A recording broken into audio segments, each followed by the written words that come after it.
wabarakatuh. Bismillahirrahmanirrahim. Assalamualaikum warahmatullahi wabarakatuh.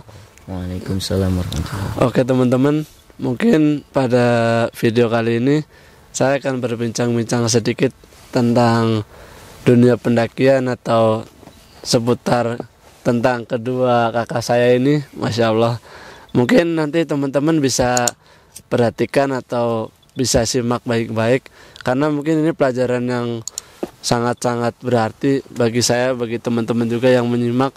Karena mungkin saya bakal tanya-tanya seputar pendakian, tentang buat teman-teman kayak pendaki pemula, ke beliau-beliau yang lebih jam terbangnya lebih tinggi dari saya teman-teman.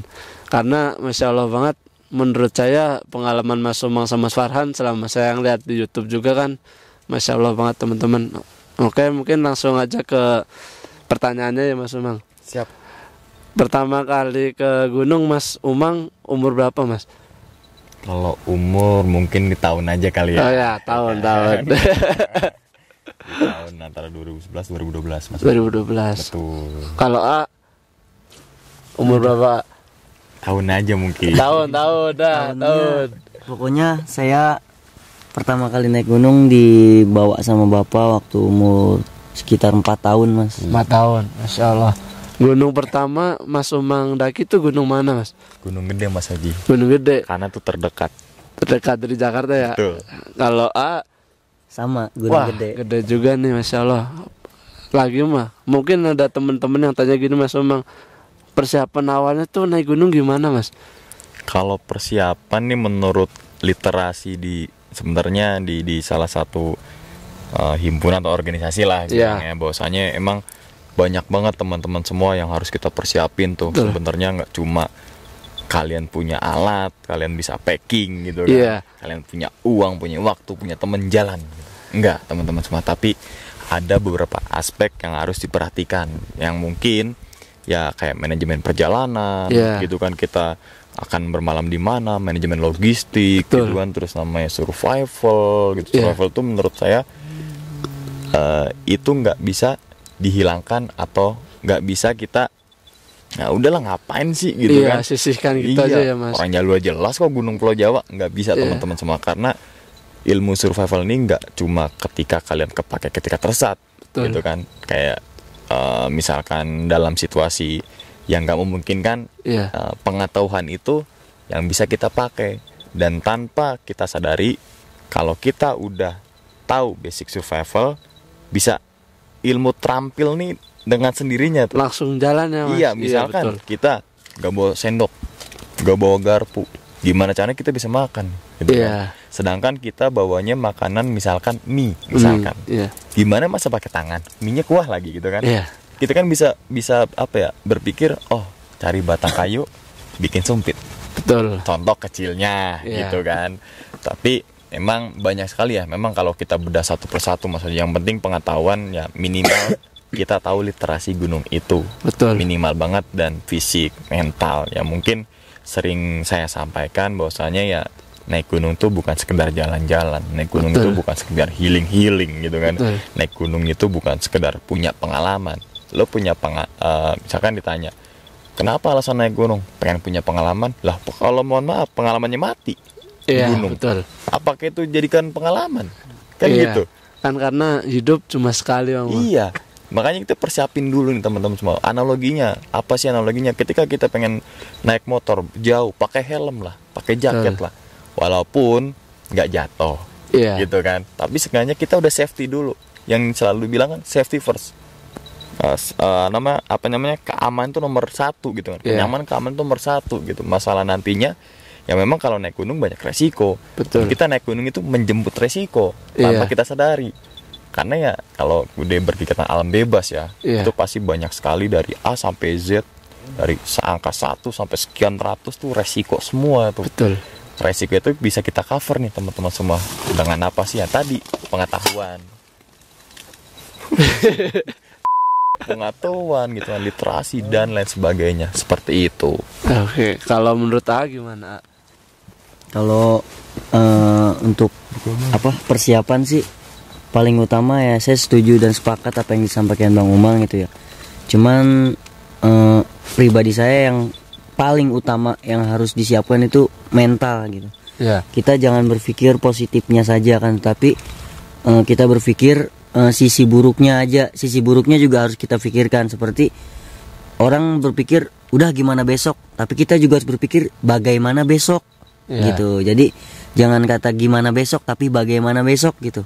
Kalau kita naik cuman yang tadi Bang Umang sampaikan, jalan-jalan tanpa kita memikirkan resiko, itu justru membunuh diri kita sendiri dan membahayakan diri kita sendiri gitu. Jadi ya bisa dibilang sedia payung sebelum hujan lah gitu.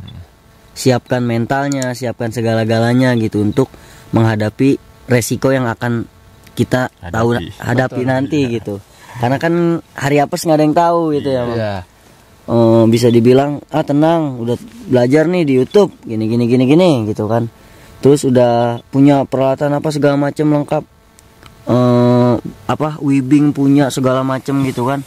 Nah tapi nggak tahu nih gunung ini Wibing ini kepake apa enggak, kan sama aja gitu. Jadi ya bisa dibilang mempersiapkan mental dan segala-galanya juga itu penting gitu, terutama fisik paling utama, dan ilmu sedikit tentang alamnya yang harus paling bisa itu survival ya, minimal dasar-dasarnya dulu lah gitu. Paling itu aja sih, dan jangan belajar tanpa guru. Nantinya sesat. Itu perlu digarisbawahi ya Mas. Iya. Betul. Oke, mungkin kalau saya dapat simpulkan juga, karena kita main ke alam bebas itu sama aja kita bertaruh nyawa Mas Umang.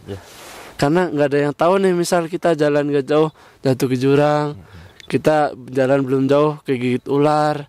Itu bagian dari pelajaran hal sepele yang harus kita pelajari juga Mas Umang. Karena saya pribadi pernah nemuin satu rombongan, ternyata cewek ditinggal di belakang Mas. Dan dia mulai dari, ini salah satu gunung aja Mas Umang, dan itu mulai dari pos 2 nyampe camp-campan nggak ada teman sama sekali Mas Umang. Sendirian. Itu benar-benar di tengah-tengah mau ke pos 3 baru saya ketemu sama saya waktu solo hiking. Saya temenin. Begitu nyampe camp-campan ternyata pemula semua Mas. Dan itu nggak habis pikir gitu Mas Umang. Dan itu langsung mau dimarahin, gimana mau dikasih tahu tapi sananya malah ngeyel, malah yang cewek ini yang malah dimarah-marahin Mas. Jadi kamu makanya jalan jangan pelan-pelan, yang lain pada cepet. Itu kan kayak mental ceweknya langsung ke ngeganggu gitu kan, kayak kok malah saya kayak jadi beban. Terus saya ingetin, masnya harusnya gini, jangan terlalu pengen menang sendirilah. Kalau kita pengen pengen naik gunung bareng, ya sampai bareng, makan bareng, kayak gitu kan lebih lebih enak gitu Mas. Menurut saya ya. Terus kayak pertanyaan selanjutnya mungkin alat-alat apa sih Mas yang perlu disiapin dulu buat temen-temen yang pemula buat naik gunung gitu Mas Umang? Kalau dari Mas Umang? Kalau alat mah mungkin dari alat pribadi dulu kali Mas ya. Dari mulai ujung kepala sampai ujung kaki itu. Kalau ada yang bilang, oh itu kok pendaki suka pakai topi. Sebenarnya topi itu adalah ketika ada ranting di atas, ketika ada duri, gak langsung kena kepala, kan betul. Gitu. Itu pribadi ya, misalkan dari atas topi, lari ke bawah, base layer, lari lagi gitu kan. Pokoknya apa yang kita pakai, memang itu merupakan kita harus percaya dengan alat yang kita pakai. Makanya kalau dalam wall climbing itu kan ada 3 kepercayaan. Percaya sama Tuhan, percaya sama teman, percaya sama alat. Kalau kita nggak percaya sama alat, udah. Misalkan kita pakai jaket, kita nggak percaya nih, masih dingin nih, gitu kan? Gitu kan? Simpelnya gitu. Jadi kita yang tadi jelaskan sepatu dan lain sebagainya itu merupakan elemen penting. Terus yang kedua baru perlengkapan kelompok tuh. Perlengkapan kelompok itu apa sih yang bisa dipakai oleh rame-ramean nih? Misalkan tenda, casting, kompor gitu kan, dan lain sebagainya. Pokoknya alat yang dipakai berbarengan dengan tim itu sendiri. Mungkin itu Mas Hoji. Kalau dari AA gimana? Ya kalau dari saya sama sih seperti yang disampaikan Bang Umang. Paling penting itu alat pribadi dulu gitu. Kalau untuk pemula sih ya bisa dibilang jangan contoh pendaki yang dia pakai sendal, dia cuman pakai ini, saya juga bisa kayak gitu. Jangan. Mungkin orang-orang yang sudah seperti itu mungkin memang dia sudah punya ilmunya dan dia juga sudah tahu porsi diri dia tuh seperti apa gitu. Kayak saya juga sebenarnya jangan dicontoh gitu Mas. Saya mungkin pandangan orang kadang mohon maaf kayak Masnya solo naik malam peralatan seadanya seperti itu gitu. Kalau saya nggak punya porsi untuk diri saya nggak akan naik.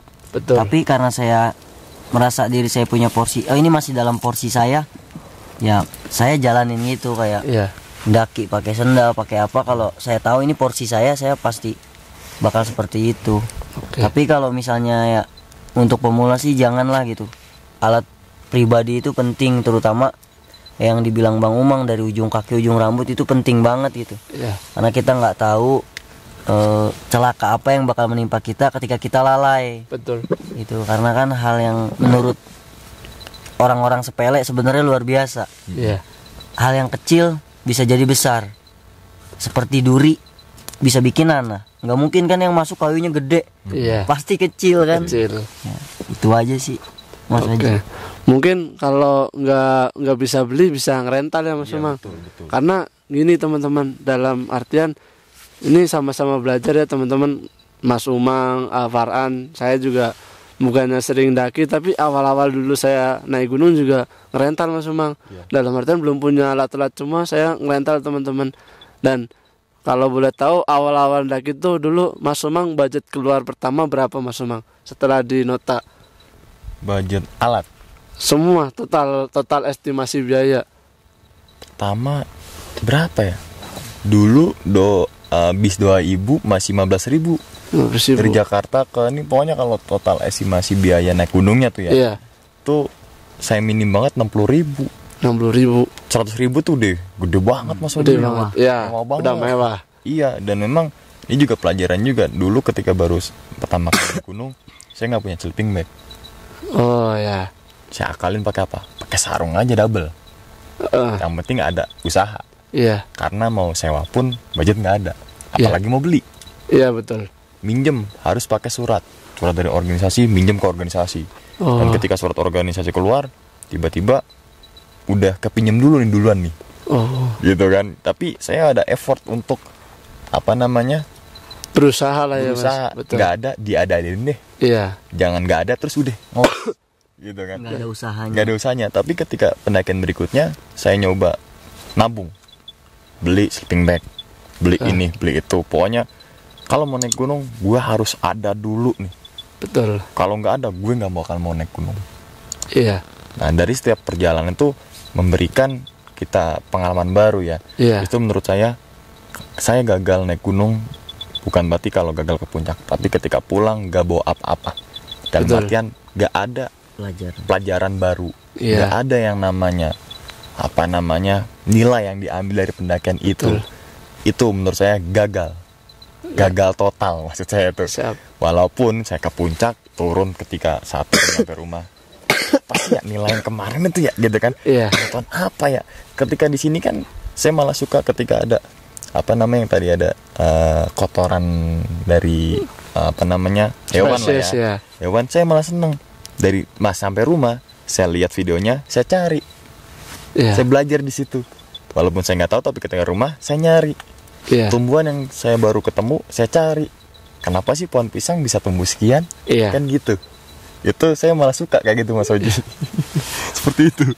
Oke, kalau dari sendiri gimana? Kalau buat estimasi biaya, mungkin saya nggak tahu ya Mas ya.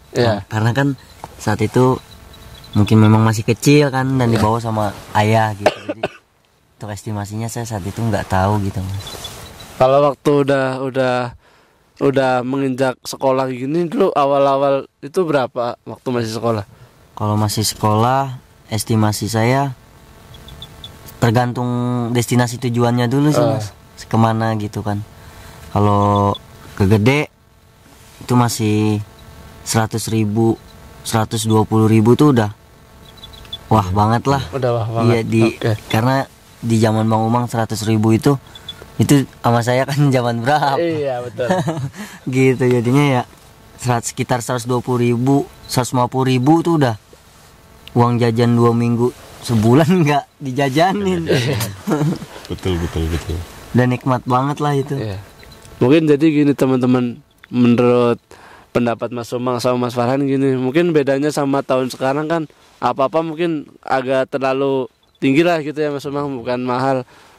Dalam prinsip saya itu bukan harganya yang mahal, tapi uang kita yang kurang. Iya. Itu prinsip saya Mas Umang. Makanya kalau bisa beli sesuai apa yang kita punya. Iya. Punya uang 100.000 ya udah beli yang segitu. Kalau bisa yang bawahnya. Jangan mikir yang terlalu tinggi. Karena teman-teman sekarang itu kebanyakan nggak nyoba dulu, tapi kebanyakan mikir Mas Umang. Jadi nggak jalan-jalan nih. Iya. Aksinya kurang, cuma diem aja di tempat. Mau mendaki gunung, gimana ya tanpa mau mencoba dulu. Nah berarti itu namanya aktivis Mas. Iya. Aksinya tipis-tipis. Aduh, ini tambahan lagi nih pelajaran, Masya Allah. Dan memang kalau ada disinggung tadi masalah perlengkapan yang harganya mahal yang sekarang kan memang menurut saya wajar ketika ada perlengkapan yang mahal gitu kan, karena menyangkut kenyamanan, keamanan, dan itu kan bisa aja misalkan teman-teman semua beli tenda yang misalkan ya harga 80.000 single layer, dapet dong misalkan. Tapi ketika sampai di tempat camp kedinginan, beda misalkan ada budgeting lagi 200.000 agak nyaman, agak nyaman, karena memang itu teman-teman semua namanya hobi itu memang mahal, semua hobi menurut saya, karena disitulah nilai seninya. Nilai seninya di situ. Jadi wajar saja ketika pengen aman, pengen nyaman, ya belilah produk ini, gitu. Kayak sama gini Mas, daki gunung bisa mengetahui sifat orang. Menurut Mas Umang betul apa enggak Mas? Kalau saya nih sempat bertentangan ya. Ini pribadi saya aja, semua orang bisa berargumen secara otak, pikiran dan lain-lain. Memang dalam mungkin semua yang suka naik gunung atau bukan naik gunung juga tahulah tentang kata-kata itu. Bawalah teman kalian naik gunung, di situ kalian tahu sifat teman kamu, gitu ya kan.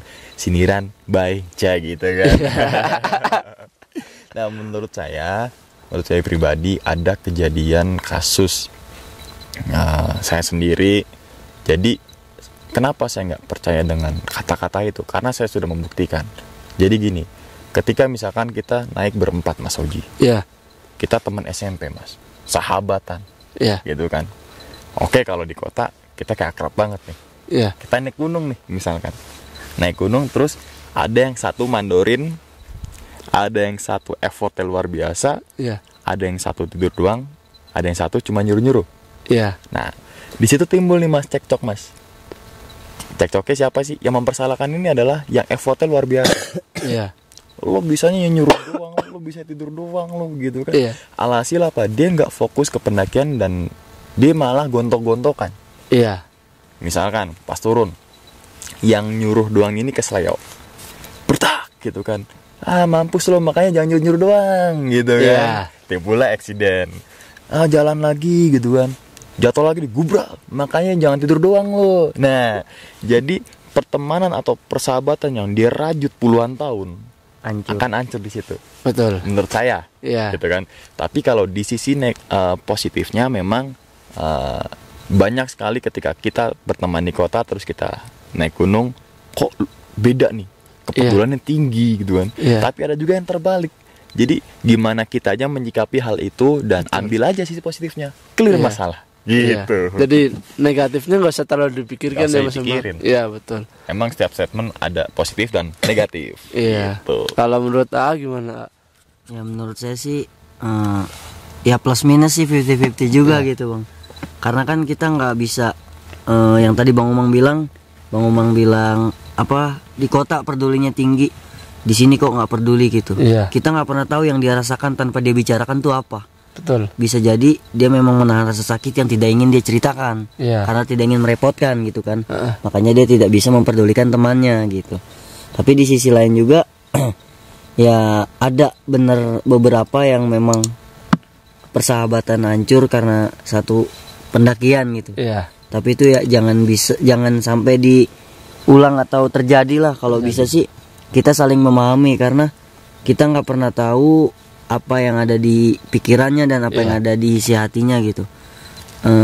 Don't judge before you do gitu. Jangan ngejudge tanpa kamu melakukan atau melihat dia langsung lah gitu. Ini garis bawah ya teman-teman, kata-katanya Masya Allah.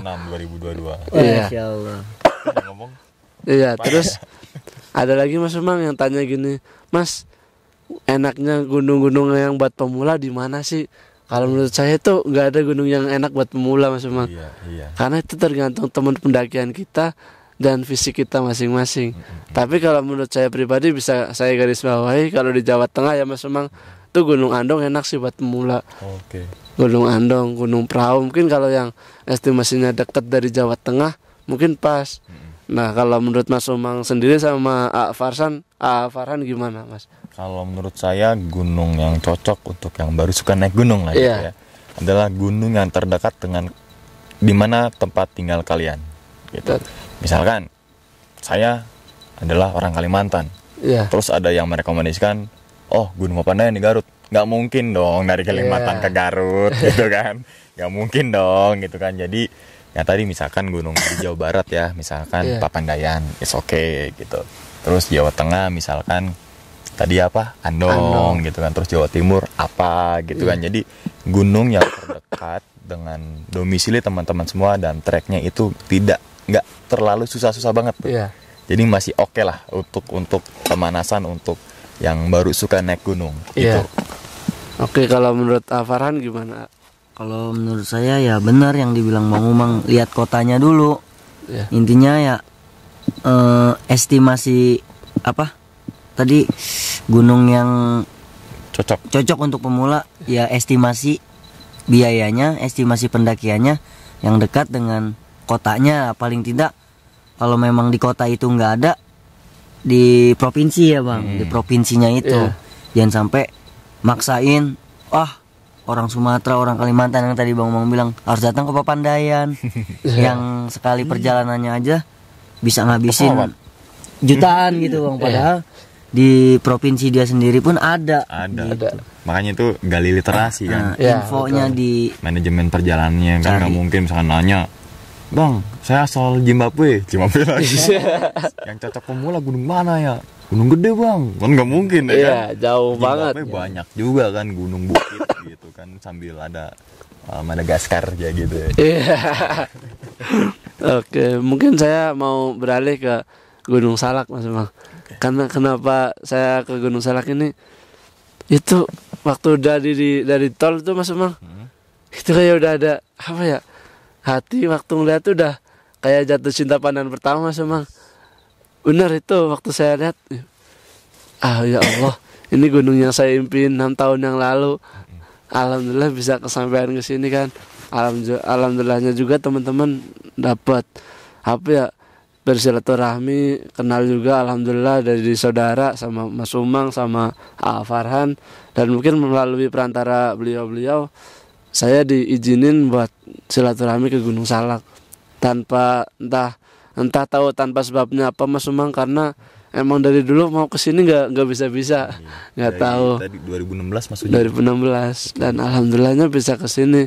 Dan yang mau saya tanyain tuh, Gunung Salak ini endemik atau trek yang enak dan ada kayak apa namanya, habitat hewan-hewan yang banyak itu bisa dilihat di trek mana Mas? Kalau Mas Umang sendiri yang pernah lihat apa Mas? Saya belum ini ya, melihat satwa yang memang kayak langka gitu. Karena setahu saya hewan-hewan yang endemik atau apapun itu berada di zona zona rimba. Betul. Sedangkan pendakian di zona pemanfaatan kayak gitu. Jadi yang saya lewat Cimelati, Pasir Rengit, saya belum melihat. Ya paling burung. Paling burung. Sesekali saya pernah ngelihat paling elang Jawa. Udah. Elang Jawa. Itu sih. Kalau Farhan nih kan udah ibarat kata Salak ini rumah kedua kan, Masya Allah. Makanya saya perlu belajar banyak nih dari saya. Pernah lihat hewan yang belum pernah lihat di gunung lain, di Gunung Salak misalnya hewan apa? Kalau hewan yang belum pernah dilihat, saya juga nggak tahu nama hewannya. Aduh. Kalau ada sih beberapa yang memang saya lihat, cuman saya nggak tahu ini hewannya jenisnya apa gitu kan. Ya kalau untuk habitat sih lebih lengkapnya itu di Halimun, Mas. Halimun Salak itu pinggiran kaki Gunung Salak, itu masuknya kita bisa lewat Lewiliang atau Jasinga gitu. Dan itu memang bukan pendakian untuk umum. Itu orang yang mau masuk itu harus punya surat dulu. Berarti kayak reservasi gitu ya, Mas? Iya. Konservasi mau booking. Tapi kalau untuk rapatnya jalur ya mungkin di sini, tapi kalau untuk habitat itu di Salak 2 saya pernah ketemu ular. Itu kan berada di trek. Ya intinya balik lagi, kalau di Salak tuh niatnya sih yang paling utama gitu. Niatnya yang paling utama. Kalau untuk habitat paling tinggi di Salak tuh burung. Masya Allah itu kalau udah pagi kicauannya itu bikin pengen punya rumah di sini itu kan. Bangun tidur dibikinin kopi sama istri dengerin suara burung ya bang. Ingat gitu ya. Dan ngerokok. Waduh, enak. Karena enakan buatan kopi, buatan bini. Bini, ya, Masya Allah. Oke, berapa menit tuh ya, Mas? 26. Oh, mungkin pertanyaan terakhir nih. 2. Gunung favorit menurut Mas Sumang selama Mas Sumang pernah mendaki gunung mana, Mas? Gunung Gede, Mas Haji. Gunung Gede. Kenapa? Mungkin teman-teman semua banyak memfavoritkan gunung, misalkan Gunung Sumbing, Merbabu gitu kan, Rinjani. Justru saya sendiri Gunung Gede. Kenapa? Ada alasannya dong, gitu kan. Karena Gunung Gede merupakan jembatan saya, Mas, ke gunung-gunung yang berikutnya. Itu jadi kesan pertamanya tuh dapat di situ, dan pembelajaran yang sangat banyak tuh di situ. Makanya nggak pernah lupa Gunung Gede. Gunung yang paling indah Gunung Gede, favorit Gunung Gede. Gunung yang paling jatuh di hati kayak cinta pandang pertama Gunung Gede udah. Gitu. Karena itu emang cinta pandang pertama itu udah sekakmat banget. Udah. Nggak dilupakan. Iya, walaupun ada gunung-gunung kayak Rinjani gitu, Puro gitu, tetap saya di Gunung Gede jatuh di situ. Pengalaman apa sih, Mas, yang paling berkesan waktu Mas Sumang dari Gede Pangrango itu? Kayak misal view-nya yang Masya Allah Mas Sumang nggak pernah lihat sebelumnya. Mungkin yang pas masuk Surya Kencana itu, Mas, alun-alun itu kayak flashback, seakan-akan saya berada di film Jurassic Park. Yang baru datang dinosaurus ya kan lebarnya. Di situ, Mas, saya itu baru namanya naik gunung kayak gini ya, gitu loh. Benar-benar manusia ternyata bisa di titik ketinggian ini ya. Ternyata ketinggian ini ada kehidupan selain kita. Ini kan kayak tumbuhan-tumbuhan kehidupan kita kan, kehidupan lain selain kita kan. Ada hewan, ada ini, itu luar biasa ini, Mas. Makanya nggak bisa dilupain sampai sekarang.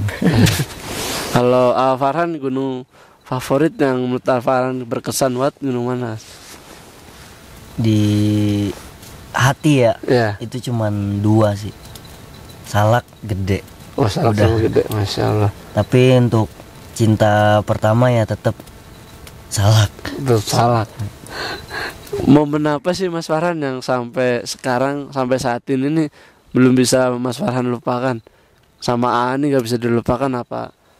Kalau momen sih intinya saya seperti Bang Umang, tapi saya lebih ke sejarahnya gitu. Sejarahnya. Jadi di Salak Gede ini benar-benar saya merasa peradaban leluhur, atau bisa dibilang kehidupan sebelum adanya kita itu benar-benar terasa lah gitu.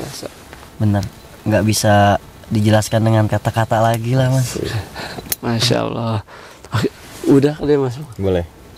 Ya, 28 itu. Oke, teman-teman, mungkin sekian video perbincangan saya dengan Mas Sumang, dengan Farhan. Mungkin untuk teman-teman yang pemula bisa lihat tadi literasi dari Mas Umang, dari Farhan. Mungkin bisa menambah pengetahuan teman-teman tentang dunia pendakian dan tentang Gunung Salak yang baru pernah saya lalui ini dan pertama kali kesini. Masya Allah banget. Terima kasih juga buat Farhan. Oke teman-teman, mungkin cukup sekian video perbincangan saya dengan Mas Umang dengan Al Farhan, mungkin bisa diambil hikmahnya, diambil pelajarannya buat pengetahuan teman-teman semua. Tadi juga ada literasi tentang pendaki pemula, jadi buat teman-teman yang pengen daki gunung, pengen coba-coba awal-awal, bisa tadi dengerin literasi dari Mas Umang sama Al Farhan. Mungkin kedepannya nanti buat teman-teman yang nggak bisa naik gunung, insya Allah kalau ada kemauan, ada tekad, bisa naik gunung juga teman-teman. Dan alhamdulillah saya juga mau ngucapin banyak-banyak terima kasih buat AA saya, Al Farhan sama Mas Umang, sama teman-teman yang lain. Alhamdulillah saya masih dikasih kesempatan dan dikasih izin sama Yang Maha Kuasa buat silaturahmi ke Gunung Salak ini. Karena 2016 itu benar-benar apa ya, kenang-kenangan yang nggak bisa saya lupakan asal saya, Mas Umang. Dan alhamdulillahnya 2022 ini alhamdulillah saya bisa ke Gunung Salak. Alhamdulillah, ya Allah. Mungkin sekian dulu video dari saya, teman-teman. Wassalamualaikum warahmatullahi wabarakatuh. Waalaikumsalam. Alhamdulillah.